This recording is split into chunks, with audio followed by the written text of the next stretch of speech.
Good evening students. आज मैं आपको स्टैंडर्ड सिक्स्थ का नेक्स्ट लेसन पढ़ाने वाली हूँ जो है सिंपल मशीन्स। बहुत ही हट के लेसन है ये। आप लोग new topics new terms learn करोगे इस लेसन में। सबसे पहले इधर बेसिक लर्न कर लेते हैं जो है machines. Simple machine, complex machine होता क्या है देखते हैं। इधर लिखा है ऑब्जर्व और डिस्कस करना है हमें। In the following pictures certain devices are used to accomplish certain task more easily. Name the devices and discuss how they help. So इधर थोड़े मशीन्स और वो दिए हैं डिवाइसेस जिसे हम यूज़ करते हैं कोई भी चीज़ या कोई भी टास्क को करने के लिए। ठीक है, फॉर एग्जांपल ये निडल एंड थ्रेड, उसे हम लोग सीविंग के लिए यूज़ करते हैं। नेक्स्ट इसका ये हम लोग इसके अंदर रेती उठाते हैं हम लोग। और ये बॉटल ओपनर, इसको हम लोग कैप कोई भी बॉटल का कांच के उसको खोलते हैं। ये कोई भी वेट को उठाने के लिए। ये सॉ कोई भी चीज़ को काटने के लिए। So these are certain devices and certain machines which we use humans in our daily life to make our work easier. Such devices which are used to get more done work in less time and less effort are called machines. Simple and basic definition of machine: devices जो हम लोग use करते हैं हमारा काम करने के लिए थोड़े समय में और थोड़े मेहनत में, उसे मशीन्स कहते हैं। Once again, such devices which are used to get more work done in less time and less effort are called machines. The nail cutter, the bottle opener, the wheel used to push the load machine, the load shown in the picture are all machines. They have only one or two parts and a simple and easy structure. Such machines are called simple machines. Simple machines can be handled easily and there are less chances of these machines breaking down or getting damaged. We use many such machines in our day-to-day life.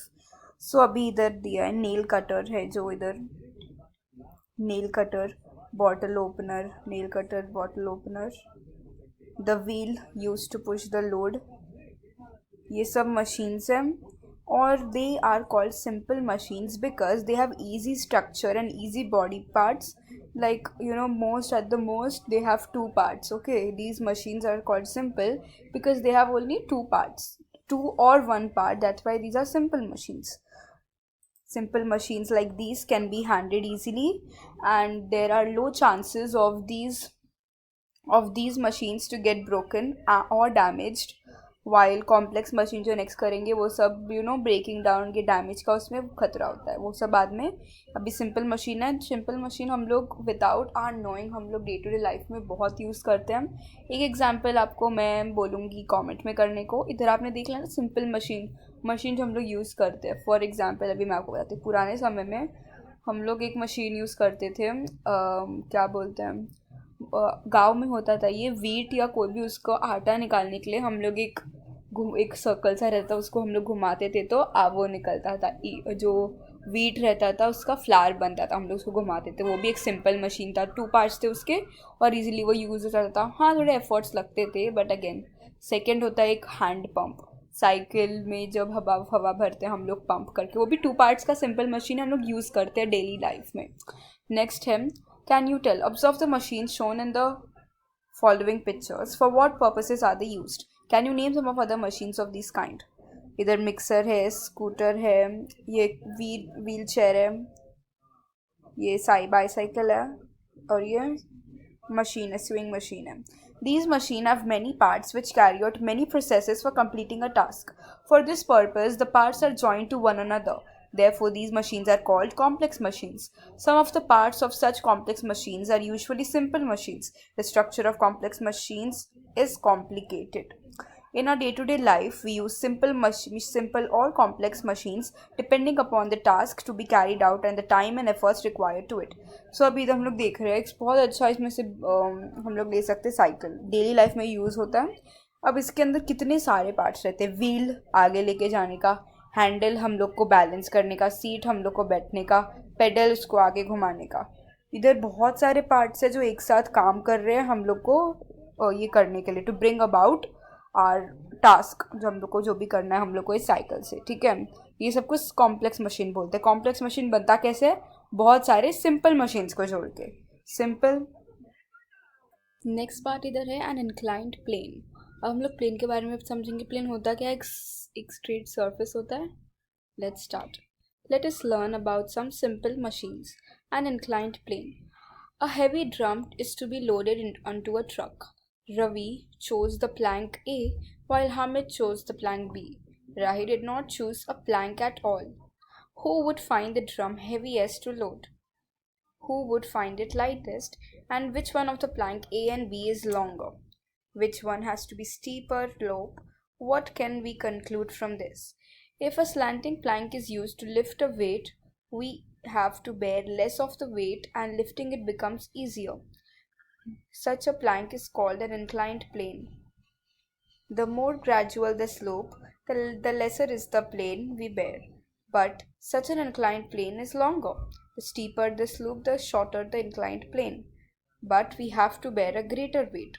So now here हमें क्या लगता है कि कौन सा easy होगा? In my opinion, A वाला सबसे easy होगा because वो steeper भी है और उसको inclined रखा भी है.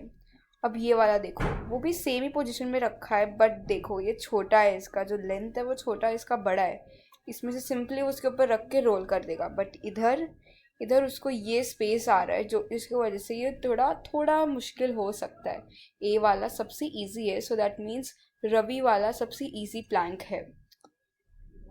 नेक्स्ट एक्सपेरिमेंट है. Cut out a triangular piece of paper ABC. Draw a red line along the edge AC. Roll this paper around a pencil as shown in the figure. What do you see? The inclined side AC of the triangle descends gradually from A to C. The thread on a screw are made in the same way. That is why when a screw is fitted in wood, it goes in as if it is going down on an inclined plane. Therefore, less force is required to fit a screw than a hammer and nail. In other words, a screw is like a rolled up inclined plane made up of iron strip. The screw as an inclined plane. तो इधर इससे ये conclude हो रहा है कि जो हमारा स्क्रू है वो भी एक इंक्लाइंड प्लेन जैसा है, बस वो रोल है एक आयरन स्ट्रिप में. ओके, सिंपली ये इधर कंक्लूड होता है. नेक्स्ट देखते हैं. ये वाला बहुत इंटरेस्टिंग, ये आपको इम्पॉर्टेंट टॉपिक है.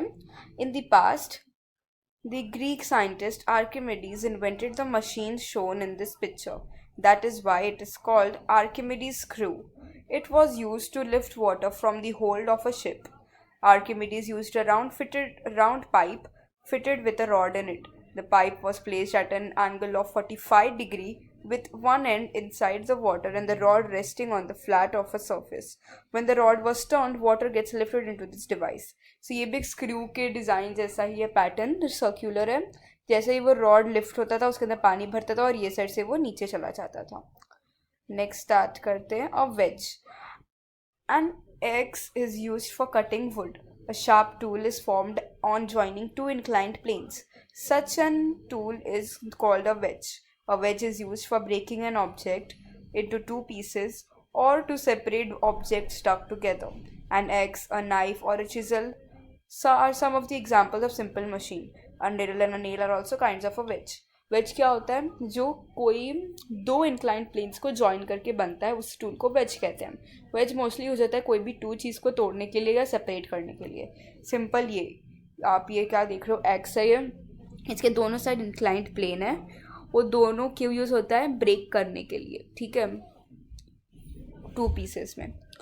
नेक्स्ट इधर जान लेते हैं लेवर. लास्ट टॉपिक है आज का. नेक्स्ट के सारे मैं आपको नेक्स्ट में कराऊंगी. और अ लेवर है इधर. लेवर होता क्या है? A farmer is using a strong crowbar to remove the big stone bog down in the farm. Such a machine is called a lever. अभी इधर बताओ ये क्या कर रहा है? इधर ये एक पत्थर उसे उठाना है, इसके लिए उसने क्या किया? उसने एक बड़ा सा क्रोबार लिया वो बड़े से स्टोन को हटाने के लिए. उसे लेवर कहते हैं. अब ये लेवर के पार्ट्स होते हैं 3, वो भी जान लेते हैं. A lever has 3 parts, namely effort, load and fulcrum. यर मैं आपको सिंपली बता देती हूँ. एफर्ट कहाँ से डाल रहा है? यहाँ से. ऑफकोर्स ये इधर से फोर्स एफर्ट डाल रहा है, तो ये एफर्ट हो गया पार्ट. ये पार्ट हो गया फल्क्रम, बीच में जो वो दोनों को बैलेंस करता है. And this is lever, the weight. ठीक है. The support at which the rod of a lever is rested is called the fulcrum of the lever. As I told, ये rod जिस पे rested है उसे कहते हैं fulcrum इस lever का. The lever rotates about the fulcrum. तो ये जो लेवर है वो रोटेट होता है इस फल्क्रम के वजह से, बैलेंस होता है, ये नीचे जाता है ये ऊपर आता है, ठीक है। The weight lifted by a lever और the force against which the lever acts is called the load.